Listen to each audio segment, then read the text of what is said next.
What's up, YouTube? Ern here, back again with another story time.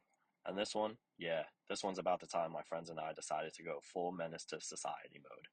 We're talking Ding Dong Ditch, the middle school Olympics of bad decisions. This was back in 7th or 8th grade, so like 12, maybe 13, that magical age where you have just enough freedom to get into trouble and just enough stupidity to think it's a good idea. It's me, my boy Tom, Nigel, and Evan from my last story. It was after school, almost summertime. Weather's perfect. Birds are chirping. The sun is shining. The kind of day where you look around and go, yeah, let's annoy some strangers. We meet up at the park, start running around town, ding dong ditching for hours. We're feeling untouchable, like Navy SEALs in hoodies. Sun's going down, and we end up back on our side of town. That's when Tom goes, yo, let's get Tammy's house. Now here's the tea. Tommy and Evan both had crushes on Tammy. Tom was the wild, I do what I want type. Evan was quiet and says, nah, man, that'll ruin my chances with her. And I'm like, bro, what chances? This girl's not looking your way unless you're holding a puppy, a pizza, and a college acceptance letter. Anyway, Tom sprints up, rings the bell, dives into a bush.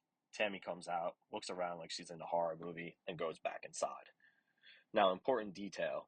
Tammy had a brother and sister, all in their 20s. And when I say crazy, I didn't mean like, haha, the Kirky type. I mean the type who would fight you over the last Hot Pocket. Tom's like, I'm going again. I said, bet. He does it, makes it back safe. 10 minutes later, he's like, one more time. Evan says, bro, they're watching us from the window. Tom says, oh, that's perfect. He takes off.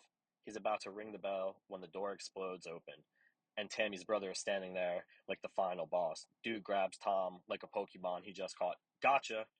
They're wrestling on the porch. I don't think he wanted to hurt him. It was more like, listen, child, stop making my evening annoying. Tom breaks free and we all take off sprinting like it's a Nike commercial. We decide we're done for the night, not because we learned our lesson, but because we didn't want to die. And here's where you think the story ends, right? Nah. The next day at school, we all got called into the principal's office, one by one, like it's an FBI interrogation. Principal's asking questions. I'm lying like my life depended on it. I still get in trouble, still get the don't ever do it again talk. Did we do it again? Of course we did. But that's for another story time. Moral of the story, Ding Dong Ditch is fun until your friend turns it into a WWE match with the neighbor's brother. That's it for today, y'all. Smash that like button, drop a comment, and hit subscribe. Peace out.